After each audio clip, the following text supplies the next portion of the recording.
How to batch convert SRT subtitles to advanced substation alpha format.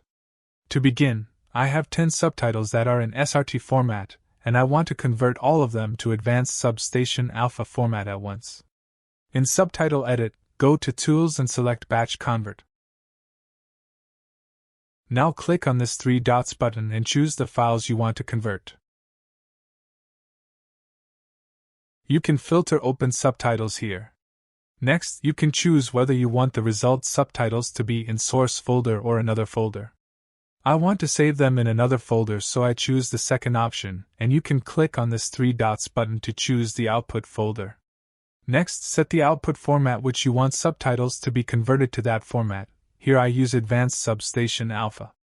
In the Convert option box, there are a lot of options you can choose from, like bridge gaps or merge short lines and more depending on your needs. At last, click on Convert button, and in the list above you can see that the status changed to converted. Now in Output folder, we can see that 10 files were created with Advanced Substation Alpha format, and if I open one of them with Subtitle Edit, you can see that the format is correct. Anyway guys, thanks for watching and I hope you found this useful.